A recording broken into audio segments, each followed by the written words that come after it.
and welcome to another episode of the Winged Octopus. This is Tyler here alongside Greg. Unfortunately, Tess couldn't join us tonight. The Red Wings have lost 10 of their last 11 games. Me and Greg have resulted to alcohol, and so this is starting to get ugly. But Greg, how you doing tonight? Yeah, alcohol is the beginning of it. They've made me switch from beer to hard liquor, so I've got a nice glass of bourbon and I'm ready to go. Yeah, I can't do the hard liquor, and I'm done with beer for tonight. I drank a little bit last night, so no beer tonight, no alcohol tonight. I'm clear. I'm drinking water. We're good. Awesome. There's no drunk Tyler on the air tonight, so not that I get drunk anyways. We're gonna you can explain it, but we're gonna do something a little bit different here tonight. It should be a good time. I'm looking forward to it. And so I'll turn it over to you. Yeah, so if you listened to a couple podcasts ago, we did a rapid fire where me, Tess, and Tyler went through a list of 10 questions. We gave our answers, and it was kind of quick. So tonight, since I'm not sure if we're going to get another one in before Christmas, we should, but we're also going to do a question and answer where I have come up with 5 questions, and Tyler has come up with 5 questions, and we will go back and forth asking each other these questions and getting answers, whether they be good or not. Before we do all of this, I'm going to go ahead and give a shout out to our friends at Howie's Hockey Tape. Listen, guys, if you need anything for hockey, go to Howie's Hockey Tape.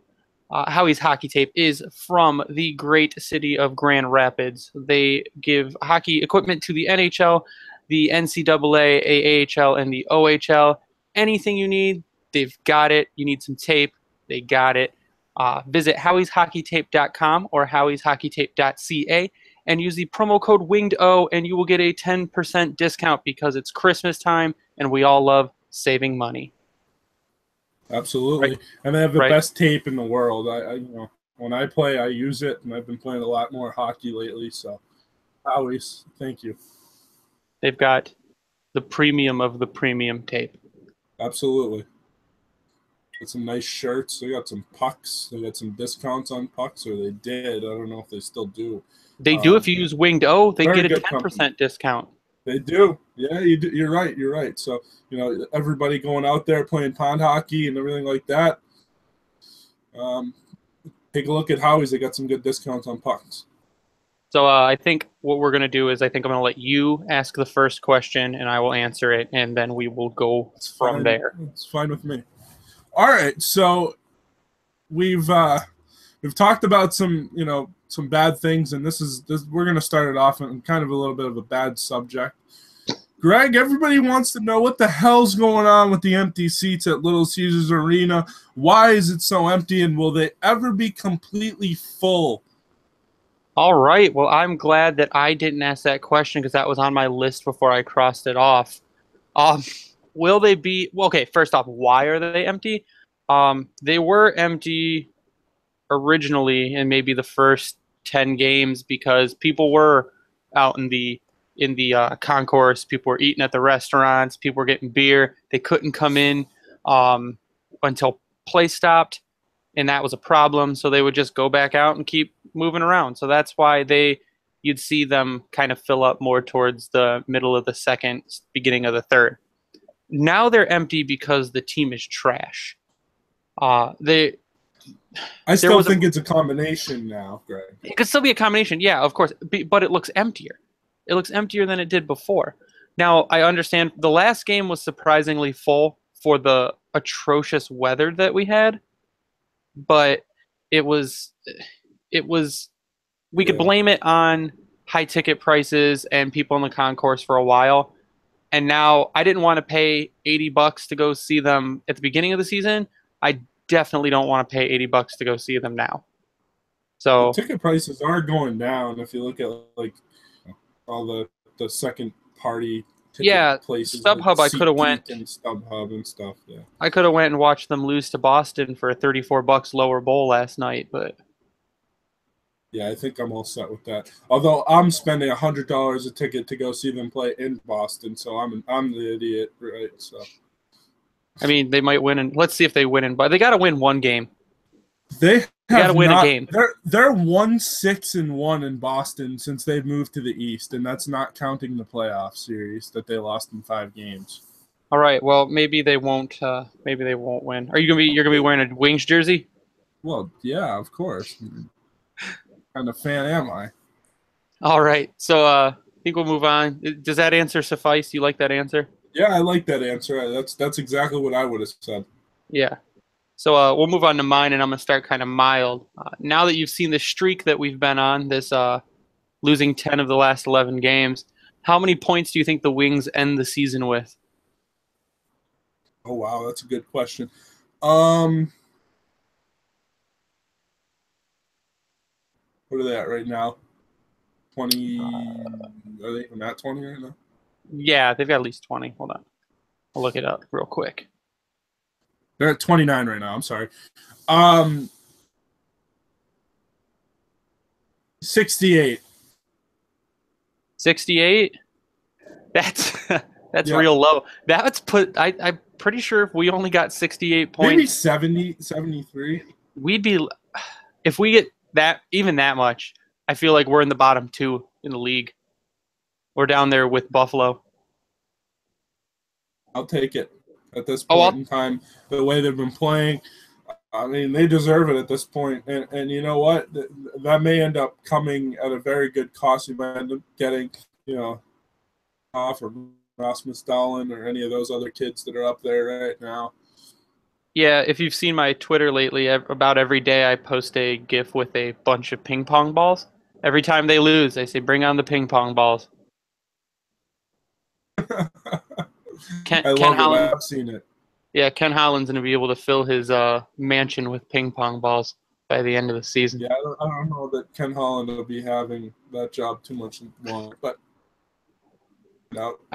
I tend to agree with you. I think we'll be in the mid to upper 70s, but I do think we'll finish in the bottom 3 in the league this year. It is what it is. This is going to be another hard question to answer because he is so young. And this is something that people have been asking me, and I've been seeing thrown around a lot. I personally don't agree with it, but let's see what you think. Is Dylan Larkin overrated? Oh man. Is he overrated? No. Is he overrated as a goal-scoring phenomenon? That's yet to be determined, but so far, yes. He's not. Dylan Larkin on this team right now is probably the most complete player we have. He is an amazing setup guy. Some of the passes he makes are insane. He is phenomenal defensively. He'll be one end of the ice, they get the puck, he'll be at the other end of the ice. It's crazy. Even in a game yesterday where NBC is just all over teams like Boston and they're all over teams like Chicago and Pittsburgh. They're their favorite teams ever. They'll do anything for them. They sing the praises of Dylan Larkin and how amazing the kid is. And is he overrated for goal scoring? So far, yes. But I don't think he was ever touted to be this prolific 50-goal scorer. He, however, is the most complete player. In what was I watching? Darren Dreger, I think, was on TV, and he said that Dylan Larkin is probably the only untouchable on the team right now. I mean, that's something that I'd really have to look into because Mantha's another guy that I probably wouldn't move. Yeah, Mantha would be my second. But Larkin, you know what? Larkin, to me, and if I can just start giving my point real quick, Larkin to me doesn't feel like he's overrated. I feel like a lot of people saw the first half of his first season and just were like, oh, yeah, this guy's a goal scorer. He's a prolific goal scorer. He's going to be great. And then, last year came where he didn't score as many goals, but he was still pretty good with the assists. And minus was obviously really skewed last year, but it's a little bit better this year. So I don't think he's overrated. I just think that he's so young and you can't really tell. Exactly. And I think he scored like that at the first half of his first year because no one on any other team knew what to expect from him. They don't know how to block him. They don't know Right. what he's That's going to fair. do. But after a season, you review the tape, you figure out, okay, here's where he's going to go. He relies on speed. He cuts to the outside and then comes back in. They figure out his game plan. So, of course, his scoring is going to go down. But overall, he's got to be one of the most complete players on the team. He's the future captain. He is one of the best leaders I've ever heard on the ice. And the kid, like, the hockey is his life. That's all he wants to do. That's the only place he wants to be. And he's really good at it. I don't think he's overrated at all. Did that make you happy? Yeah, that's a good answer. I mean, that's pretty much what I would have said, to be honest with you. You were just lagging a little bit, so but yeah. All right, so I think we'll go on to my question. That wraps up the Dylan Larkin Love Fest. Here's one that's been on the top of a bunch of people's minds. If you saw the recent inductions into the Baseball Hall of Fame of Morris and Trammell from the Tigers. Absolutely, I did. Here's a burning Detroit question that we've had for years. And now that Mr. I is gone, do the Ilitches retire the number of one Sergei Fedorov? Yeah, I'll just answer this very short and sweet. This number should have been retired 10 years ago when Sergei Fedorov, I believe his last year in the NHL was, 2009, 2010? That number should have been retired probably 2 or 3 years after that, or maybe even sooner than that. This guy was unbelievable with the winged wheels. Sure, he had his problems, and, he ended up going to Anaheim or whatever. But you know what? You can never take away what he did in Detroit. We don't have any of those 3 cups without him. I mean, although 2003 that team was loaded, they may not have even needed him. But still, I mean, he was a huge part of all 3 of those Stanley Cup teams. And he was unbelievable. And that number should have been retired a long time ago. Yeah, I said the same thing. Like, you definitely wouldn't have had at least one of the 90s Cups without him. The thing was that Mr. I had a slight disdain for him after he left for Anaheim because Sergei was like a son to him, and they offered him more than Anaheim did, and he still left for Anaheim. So I can see where that would upset some people, but I feel like Mrs. Ilitch can forgive him for something like that, and his number definitely deserves to be retired. Yeah, I agree. I think after him, that number's got to be retired. Yeah, and I think the next one to go to is as soon as if Datsyuk retires from the KHL and is like done playing hockey, I think they'll retire Datsyuk's number 2. Yeah, well, my hope is and 13 and 40 both go up there on the same night together because they twins and they were so good. Yeah. They extended a team that starting to get old and a rebuild that was almost imminent, and they extended it for 8, 9, 10 more years. Yeah, really, really, really good hockey together. Not always on the same line, but when they were on the same line, it was like magic. They were like brothers almost. And I think that the respect that those 2 guys have, number one, they're going to go up together in the Raptors of Little Caesars Arena, together in the Hall of Fame. You watch. Yeah, I think the other one that I've been getting a lot of questions about it too online is why haven't they retired Shanahan's number? And I have no answer to that. Why haven't they retired who? I'm sorry, you skipped a little bit there. Yeah, the other one I've been getting a lot online, a lot of questions on is why haven't they retired Shanahan's number? Yeah, I don't know. I really don't know the answer to that. I guess I don't know. That's a good question. The only answer I might have, let's not start retiring every single player that ever worn the winged wheels number. Let's not turn into the Montreal Canadiens. Let's not turn into the Yankees of hockey and retire everybody's number from Bernie Williams to Mariano Rivera to what was his name? Anyways, Billy Martin. They retire everybody's number, and at some point in time, you got to number who was great. Was this guy great? Was this guy great? Was it because you could retire Osgood, you could retire Fedorov, you could retire Shanahan, you could retire Lidstrom's up there. You could retire a whole slew of players. Yeah, I think you should. You could retire Malpe, Draper. Oh God, I'm not going into that. Let's wait. Are you gonna retire Dallas Drake? Danny Cleary at that point, right? So I don't know. What do you think? What is your answer to that?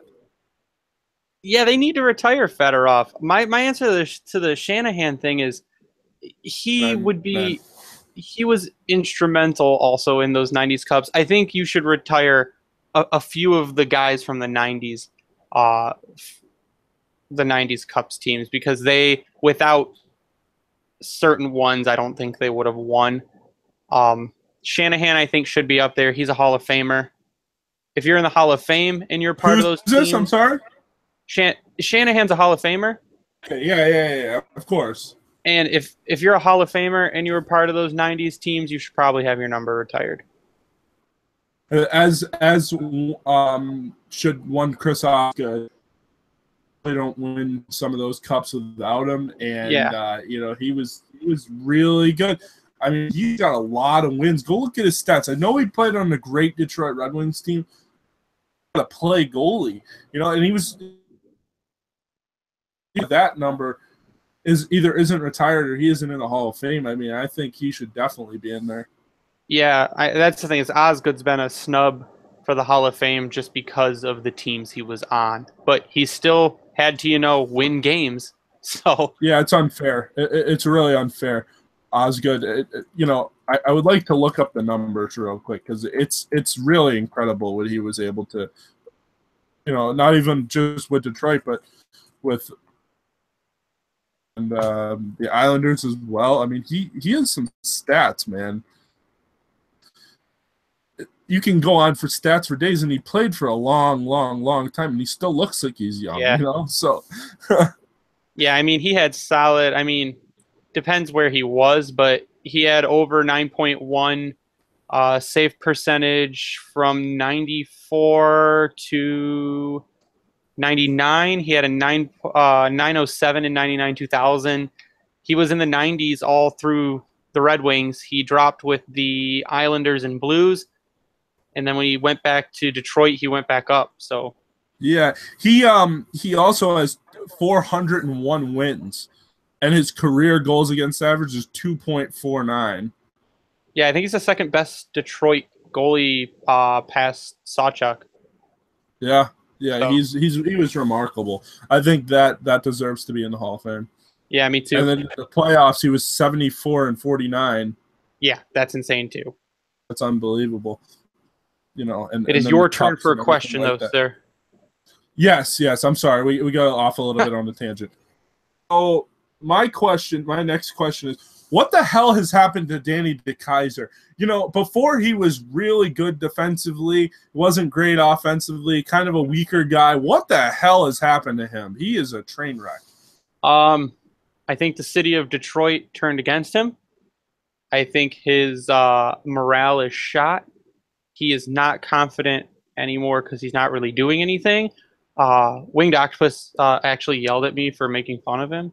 But he is just – he lost it. And I think they were clamoring for a defenseman when they signed him out of college, and he played pretty well his first year.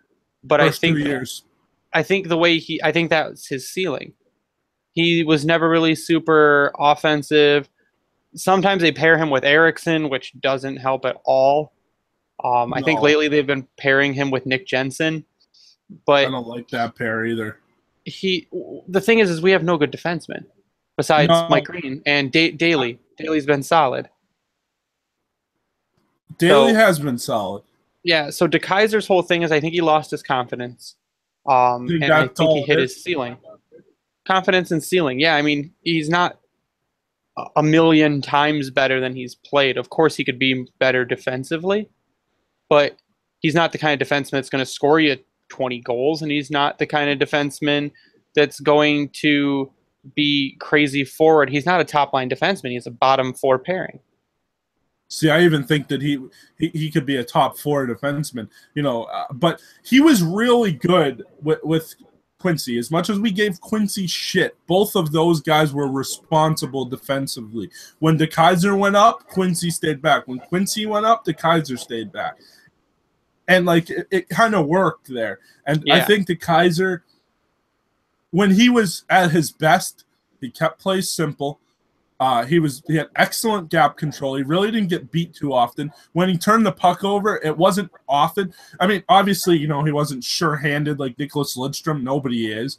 No. But he was pretty good. He was really average, and I think that's what the Red Wings ended up paying for.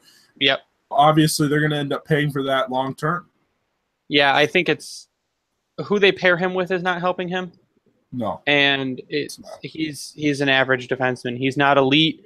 I'm not expecting him to be elite, but I'm expecting him to be better than he has been. Thing is in the last few games, he hasn't been noticeable. When a defenseman's not noticeable, that's generally a good thing. Yeah, he hasn't been that bad over the last few games. Danny DeKeyser, I think the injury last year really threw him off. And then, the big contract probably overwhelmed him a little bit. He had to play a little bit more. He's not that guy that's going to play 20, 25 minutes a night.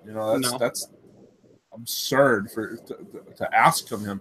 And you know what? They may have burned him out a little bit too, because not the first few years, the second year that he was in the league, they started playing him a lot. And then when Babcock left the last 2 years of Blashill, he's played an F ton. Yeah. And I think that's kind of hurt him a little bit too. So I don't know. I think he's a lot better than he's played. I think he's a lot more responsible than he's played. And when he plays with confidence, I think he can still defend well. I'm not really convinced that he's an offensive defenseman or ever will be at that point. But I don't think he's horrendous offensively either. So I think he's a lot better than he's played. Period. Yeah, I think he can be better. It's the confidence thing. But I think we have a few more questions to go through. The next one being, moving away from the Red Wings for a second, what other team do you think has been an unexpected disappointment this season? I think there's only one team that really sticks out, and I think you know exactly who I'm going to talk about, but the Edmonton Oilers, to me, I mean, they had Connor McDavid, who's supposed to be the second coming of Sidney Crosby, and I really like Connor McDavid. They signed Leon Draisaitl and McDavid to these big contracts, and it really hasn't worked out for them. Nope. Cam Talbot's been hurt. That Laurent Brossoit guy hasn't really played that great for them. You talk about a defenseman that's regressed. He's been really miserable for them too. And that's the team that I look at. Another team that I thought was going to be pretty good, and they're right in the bottom of the barrel with us, is the Buffalo Sabres. I thought they'd be better. New coach, new GM. Jack Eichel's supposed to be this great forward, and Rasmus Ristolainen, he's been hurt, but he's supposed to be this really lockdown defenseman who can play offense, and you just haven't seen it from the Sabres, and they're going to end up with us. They're going to be down in the bottom of the Eastern Conference. So those are the two teams that stick out for me. Do you have any off the top of your head? Yeah, the Avalanche, I knew they were going to be bad. They're a little better, but my big one is the Blackhawks. They have been extremely disappointing and it's fine with me. I hate them, but me too.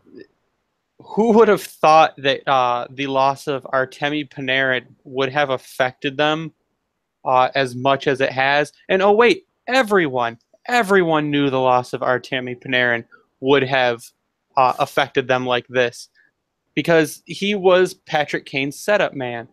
Taves is a decent player, but you needed someone to set up Kane, and Panarin was the guy. And now they don't have him.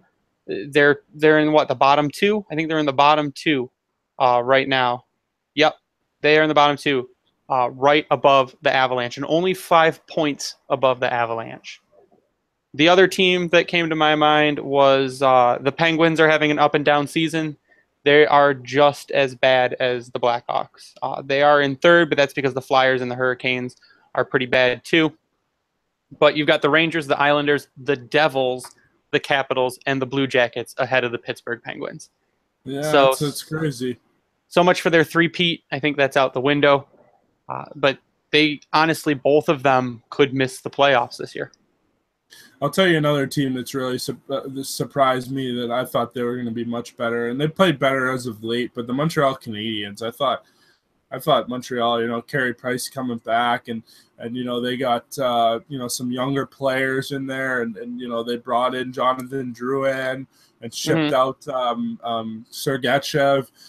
I thought they would be a really good team this year, and it just kind of hasn't come to fruition. Although, like I said, they played better as of late, but I thought they'd be, with Toronto and Tampa as the 1, 2, 3 there. Yeah, I mean, I'd rather have a attitude problem with PK Subban than a no attitude problem without PK Subban, right? I agree. All right, so we're gonna move on to the next question here. How long is the leash for Jeff Blashill and Ken Holland?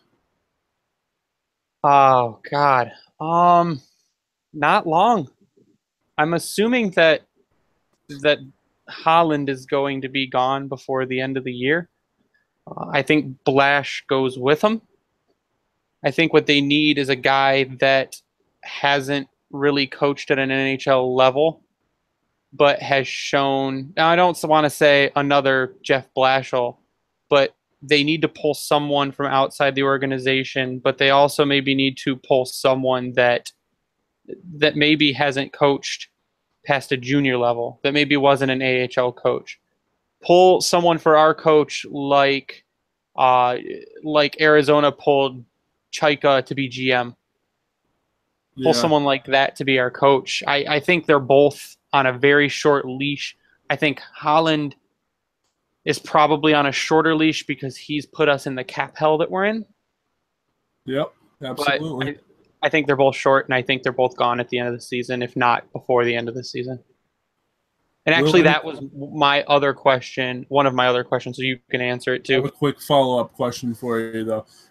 Okay. Do you think there's any shot they're gone before the new year? I think it depends on whether or not. I think it has a lot to do with the next couple weeks' games. If we lose all our games next week, I think at least Blashill's gone. Who do they put in, though? I don't care. Make Doug Huda the coach for the time being until they can find someone else. Or John Torchetti or whatever his name is. Yeah, I don't. I think Doug Huda has more coaching experience. But Torchetti was the head coach of the Wild and got the team to the playoffs and everything, and the team played hard for him. So I would actually be fine with him getting the head coaching job. Either him or like you said, Huda would be all right too. Yeah, I just don't. I think if we keep losing at the rate that we're losing, we lose 8, win 1, lose 6, win 1. Blash is going to be gone before the end of the year. Yeah, I think so too. I think it's almost imminent at some point. You know what? I wouldn't be shocked if he's gone before Christmas time. If they lose tomorrow, like bad against Toronto, and they get embarrassed at home against their former coach and everything, he'd be gone on Saturday morning when we wake up. Yeah, that's not imminent, but it's a possibility. Even guys like Bob McKenzie are talking about it. Yeah, saying that when those guys start talking about it, they're not just throwing shit against the wall and hoping it sticks. Bob McKenzie knows what he's talking about. They're bringing it up. Bob McKenzie is the Ken Rosenthal of hockey. For all of you that don't know who Ken Rosenthal is a little guy that you see on Fox Sports, wears a little bow tie, and he knows everything about baseball, the ins and outs of the trade deadline and the winter meetings and everything. That's who Ken Rosenthal is. Ken Rosenthal, or Bob McKenzie is the Ken Rosenthal of hockey, which is the Adam Schefter of hockey as well, for all of you that know football. So I think if we lose against Toronto, and then we lose next Wednesday against the Flyers, I think I think almost at that point you have to fire him because the Flyers are bad. Yeah, the Flyers have been playing better hockey too as of late, and it doesn't get much easier. I'm telling you right now, Toronto and then the Flyers, like you said, and they've been playing good hockey lately. And then you go into Boston, you got the Bruins. I mean, it doesn't get easier. It's know, it's not this big cakewalk that people make it out to be. And like I said, the Islanders are in there as well. The Islanders on Tuesday night, and then they play Philly on Wednesday. So I don't know, man. It's a slippery slope right now with what the Red Wings are doing. They're not going to make the playoffs. No, I don't think. But the seats are also not getting any cooler. So no. So I will go on to my last question then. Okay. How many trades will the Red Wings make before the trade deadline? Over under 5, I would say under 5, but no less than 3. Okay, who do you think's gone? I think Mike Green's gone. I think, and I'll tell you what teams I think they're going to. I think Mike Green's going to the Edmonton Oilers. I think Peter Mrazek's also going to the Edmonton Oilers. And I think Cam Talbot's coming back this way. Not that that helps us, but you know it'll even out the money a little bit. And then I think one of the 3 young guns goes. Do you think Athanasiou? I think Anthony Mantha to the Montreal Canadiens. I don't think so. I mean, did you hear NBC talk about Mantha? How he's going to be an elite player? I don't think they'll trade him. Him and, like you said, him and Larkin are my only untouchables. Would you do him for Galchenyuk? No. Nope. No. Nope. Okay. I think Mantha has a higher ceiling. Okay. He's a bigger guy. He's got a bigger frame. He's better at puck battles, and he's got silky smooth hands. Yeah, fair enough. I mean, Galchenyuk to me is interesting. What about for Nugent Hopkins? No. Still wouldn't do it because Mantha's younger. He's only 23. If you did Mike Green, and this is a separate trade, if you did Mike Green and Peter Mrazek to Edmonton, yep, could you get Nugent Hopkins coming back the other way, you think? Yeah, I think so. Because they have a lot of money wrapped up in Draisaitl and in McDavid. And they've got Maroon, and Maroon's been doing pretty good. I think you could get Nugent Hopkins. If you got Ryan Nugent Hopkins, you would then take a late round pick, and you would have to keep some of Mrazek's salary. So yeah, which they talked about today, actually, Bob McKenzie did. So if you kept $2 million of Mrazek's 4, you gave them Mike Green, and I think you could get back Ryan Nugent Hopkins in like a 5th round pick. That's okay though, and you know what? Then that also would. And I talk about this before because, yes, you want to tear the whole thing down and rebuild it, right? But you also want to be able to accumulate some young players that you're going to bring forward. So, okay, Dylan Larkin could possibly be your number 1 center. What if Ryan Nugent Hopkins is your number 1 or number 2 behind him? Exactly. That's a no-brainer. And then you bring Rasmussen in, and he's your 3. And now you start to see something building bigger and bigger. Yep. And the other thing that I do see as well, and I don't know if they'll go there with the price and everything, because Nugent Hopkins is obviously younger. But a free agent this summer coming up is John Carlson from the Washington Capitals, right? John Carlson, tremendous defenseman. He's good offensively as well. Could you see the Red Wings signing him? He's 27 years old when he hits the market. That's unheard of almost. I guess it depends on price, really. You got to remember that you need to sign Mantha and you need to sign Larkin. And yes, Mike Green's coming off the books, and that's $6.2 million. And if the cap goes up to, like you said earlier, if you think the cap goes up to 80, that's another $5 million. So you figure you got $11 million to work with. If you get rid of Mrazek, that's another 4. That's $15 million. You're going to probably want to give at least 6 to Larkin. You're probably going to want to give at least 6 to Mantha. You think they're worth that, though? I think Larkin, if you plan on keeping him long term and making him your captain, and you can lock him up to like a 5-year deal at 6 million and then see where he's at in 5 years, because he'll still be what, 26, 27 by the time 5 years is up. Maybe. Yeah, absolutely. Exactly. Same thing with Mantha. If you can lock him up to like a 5-year, 6 million, and he's 26 by that time. See, I think Mantha deserves more of the bridge deal, though. I feel like given the money to Larkin, I trust. Given the money to Mantha, I don't know if I trust yet. So give him a 3. Give him a 3-year for 5 million and see what he does in 3 years. So I think that's where I'm going with my trades. I think Mike Green's gone. I think Mrazek's gone. And then I think one or both of Nyquist and Tatar. Yeah, I would explore that, especially if you're going to go into an all-out rebuild. Yep. And start to bring guys in, maybe like a Ryan Nugent-Hopkins, because that, like I said, that helps you through the rebuild, but then he's also going to be with you after the rebuild as well. Yep. Yeah. So I think those are my about 30 at one point. Those are my trades. What do you think about maybe moving Frans Nielsen? I don't have a problem with Frans Nielsen. I like him. He's a playmaker. Either, but... He's a good defense. He's a good defensive forward. They're constantly saying, "Wow, how did Frans Nielsen get back and do that?" But he has a high contract. But my only thing is, if Zetterberg retires next year, I think, and as much as people hate this, I think Franzen is a good locker room presence. I think he's a good team leader type figure, and he's a solid guy, even if you want to put him on the 3rd or 4th line. Frans Nielsen, right? Not Johan Franzen. No, Frans Nielsen. Yeah, I said Franzen. I would keep him, but I mean, if they trade him, I don't think anyone's going to take his contract like that.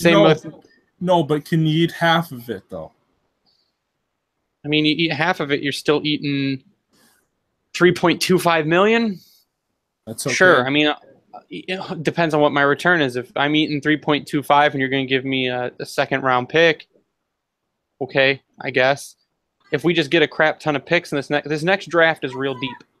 So if I get a ton of picks, that's fine.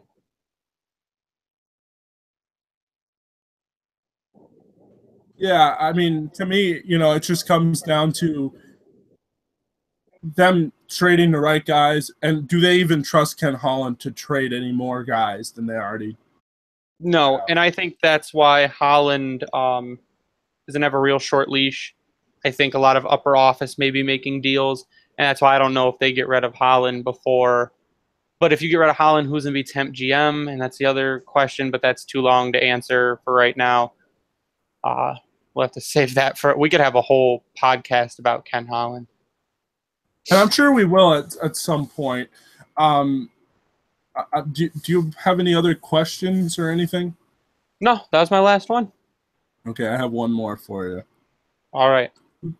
And who do you want to see the Wings move forward with? Like, who's going to be their core group? Yeah, just give me like 5.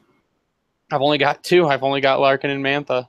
I said you could literally fire everyone else on the entire team. So, in other words, Athanasiou is not in your future plans. With the way he's playing right now, no. Maybe if Blashill moves him to a wing position where he's supposed to be playing and his numbers improve, then maybe. But I said it wouldn't have been a huge deal if we lost him. And he hasn't really done anything this season. So, I mean, right now, I could ship him out. If another team is serious about him and wants to give me a good offer, I'll trade him. He has a tremendous amount of skill, and I would hate to give that up. But so did Tomas Jurko, and look where he is. He's playing on the fourth line with Chicago now. So yeah, I guess it is what it is. I'm not worried about it. So is that all we have for tonight, Greg? That is all we had for tonight. That was all that was on my agenda. Okay, that's all I have. The Red Wings, just the upcoming schedule real quick. They play the Toronto Maple Leafs tomorrow night at Little Caesars Arena. Then they travel to the Barclays Center to take on the New York Islanders. And then, on a back-to-back, they take on the Philadelphia Flyers on rivalry night. Heated rivalry with the Philadelphia Flyers. Yeah, Detroit and Philly has a big rivalry, right? And then finally, last but not least, they skate into TD Garden, warm TD Garden, where I will be in attendance, where they are 1-6-1 ever since moving to the Eastern Conference. And they take on the Boston Bruins. The Boston Bruins. The Boston Bruins, yeah. So, I mean, you know, if they start losing a few more here, I think we start looking at the coach. I think we start looking at the GM. Yep. Expect some changes. And I think there's going to be some changes over, I wanted to say 19 Steve Eiserman Drive, but whatever it is, Woodward Avenue now. Yep. The Pizza Palace. This is, the Pizza Palace that a lot of people don't really care for. So, Greg, is that all? That's all you have? Yep. You can go ahead and follow me on Twitter at Bringing the Wing. I like to post dank memes and other fun hockey stuff. Absolutely. And you can follow me on Twitter at Tyler_Sealy. You can also follow the Winged Octopus on Twitter at Winged Octopus. You can like us on Facebook and also follow us on Instagram. We do have a Snapchat. We're trying to get it going here. I don't know what the holdup is, to be honest with you. And we're also, you can follow our YouTube channel, it's Winged Octopus as well. And we're going to be posting some vlogs on there, finally, come the new year. Hosted by yours truly and produced by Greg at some point. So we will talk about that more at some point. I'll probably plug those in a little bit here and there. But anyways, stay classy, Hockey Town. I guess go Wings. If not, the tank is on for Rasmus Allen. Tank Wings, right. I don't want to see the team lose on purpose, but if they're just so bad that they can't win games, then, you know. Might as well.